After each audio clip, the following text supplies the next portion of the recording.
Welcome to 1 year post knee replacement. It's been a little over a year since I've had my left knee completely replaced. I've been working hard. I worked hard before I had the operation, and I worked hard right after the operation and right up to the present. I want my knee back to at least the same quality as my right leg. And I have been doing every exercise that I could find that would strengthen my lower body especially, but also my upper body. So I came up with this little routine that reminds me of the exercises I had to do at the very beginning, the less complicated exercises, but they were still challenging.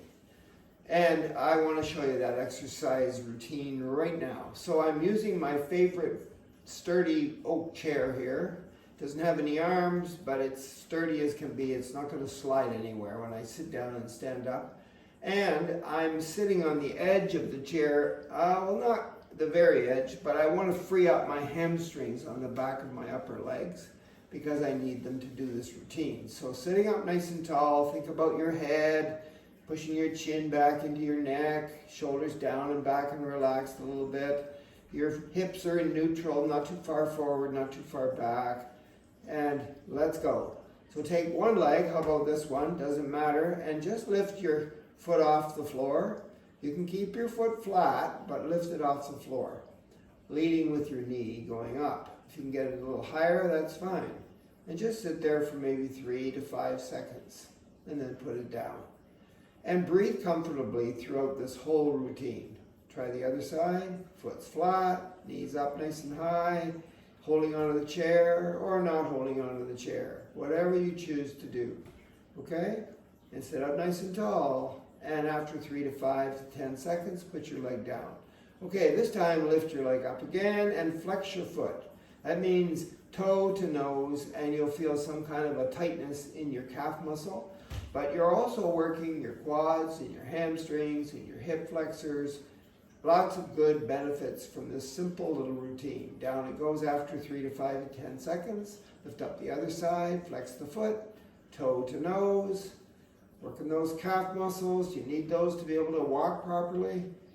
And sitting up nice and tall, and down it goes. Got that? Good. Let's do something by straightening our leg and putting our heel down on the floor. Point the toe up to your nose. Sit up nice and tall, and then just lift the leg up. When you do this, a lot of people lean back so they can get their leg higher. No, that's not what this is about. Lift your leg up. You're 90 degrees at the hips. Top of your body and the bottom of your body are pretty much 90 degrees. I mean, if you were here, that would be better, but here's okay too. And then down it goes, straighten the leg, put the heel down and lift the leg up. Sit up tall, don't lean back. Relax, breathe comfortably, and down it goes. Pretty good, eh? Oh yeah, I'm feeling good. So now I'm going to grab below my knee here and pull that leg up and pull that leg in and sit up nice and tall. My foot can be pointing, it can be flat, it can be flexed, whatever you choose. How about a little bit of each? Right, as we sit here for 3 to 5 seconds. Down it goes, lean over, below the knee, pull the leg up. This is the one that was replaced. Pull it in. Notice it doesn't bend quite as much as the other one. It's still stiff sometimes. You have to be positive about this whole process. Everyone's different too. Oh, point, flex, level, whatever you choose, down it goes. Okay, now I'm going to take my leg here, lift it up again, except I'm going to cross it over, grab it at the ankle, grab at the knee, and pull it in. Work that piriformis muscle in the hip on that side of the bent leg. We want a strong bum so we can walk and we can sit and stand and have fun.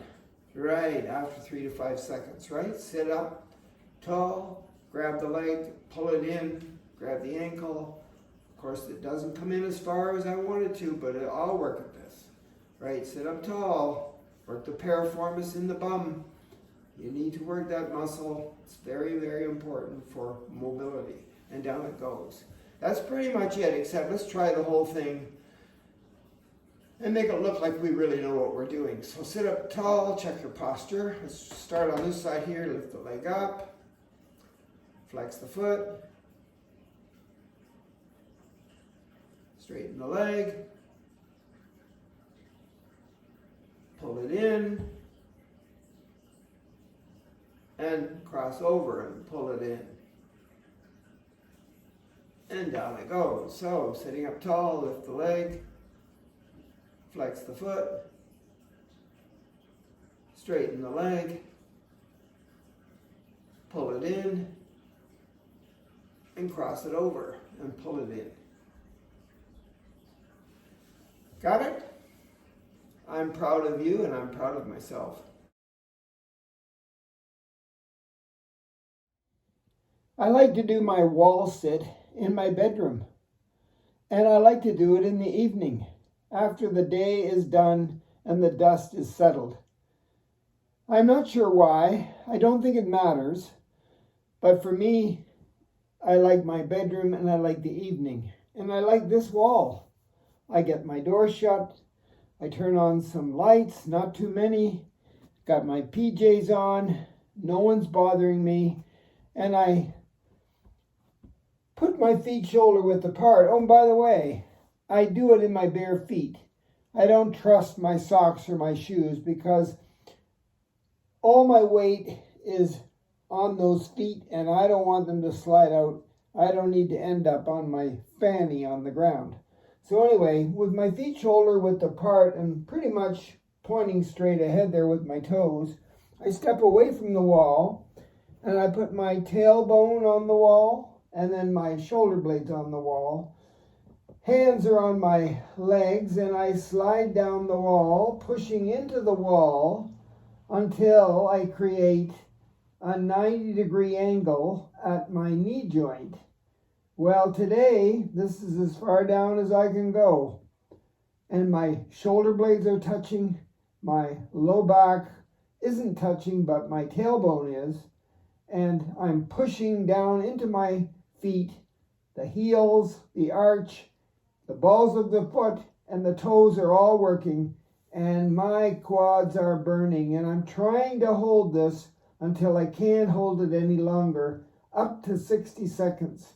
And that's been about 30, and you know what? I can do it for 5, 4, 3, 2, 1. I can't get any lower, and I'm pushing myself up, and I'm done. I only do one a day, but I do one every day, and I'm getting lower. When I first started out, I was way up here. I'll show you. Tailbone, shoulder blades. I was up about like that, and that was as far down as I can go. And now I can get to here. But my goal is to make 90 degrees at the knee joint, and I'm almost there. I'm proud of myself, and I get all the advantages that they say the sit against the wall gives me. Good luck. Another powerful exercise with lots of benefits is the bird dog. It's one of my favorites. I sometimes do the bird dog when I'm a little bit lethargic and tired. I do it standing up facing a wall, but today I'm going to share with you the traditional bird dog. And the first thing I have to do is get down on my mat safely. So whatever that is for you, if you need to hold on to something to get down on the floor or on your mat, go right ahead. I'll meet you down there on the mat. The first thing I have to do is get myself into the table position. That's when I'm on my hands and my knees.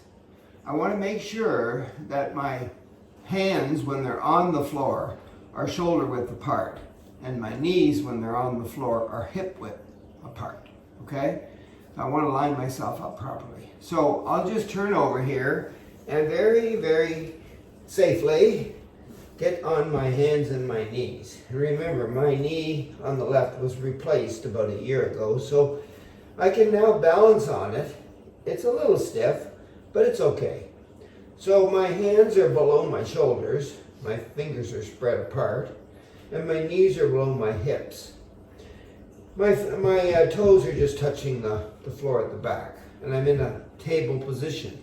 You know, I can wag my tail, everything's okay. I'm looking down, not straining my neck, I'm in neutral. The first thing I want to do then is take one of my legs and push it back and balance on my toe back there. When I do that, you'll notice that this hip comes up higher than that one. Now I want to lower it. So I want to level out my hips. So my leg is straight, balancing on my toe, and my hips are level. I could just call it level 1 and stay right here, but I think I'll take my opposite arm and lift it up off the mat and maybe straighten it out and maybe point my thumb to the ceiling. And we'll call this level 1. But whatever stage you're at, that's fine. So that's level 1. You hold it for a few seconds, maybe 3, maybe 5, maybe 10. Try to balance there. Get those level, their hips level. Okay, hand comes down, knee comes back where it was. Let's try the other side. So I straighten the leg, get it nice and straight, balance on your toe. That could be as far as you go today for level 1. Otherwise, with the arm out there, nice and straight, point the thumb to the ceiling and hold it for 3 to 5 to 10 seconds. Breathe comfortably. Oh, what about those hips? Make sure they feel like they're level to the floor, square to the floor. I don't want one hip higher than the other. Good.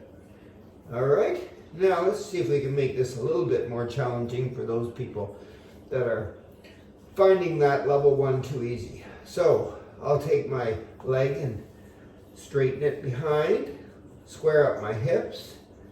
That's right. Lower the hip on the side where you straightened your leg. Take the opposite arm, straight out, thumb to the ceiling. And if you want, that could be level 2, or you could somehow just lift that toe up a little bit, get it off the floor there at the back. Good work. Back to neutral here. Try the other side. Straighten the leg, get it nice and straight, balance on the toe, lower the hip, get the arm out there. Maybe that's where you're going to stay. Otherwise, lift the toe up and just look down and balance the best you can and breathe comfortably. Tons and tons of benefits. Good work. That is the traditional bird dog.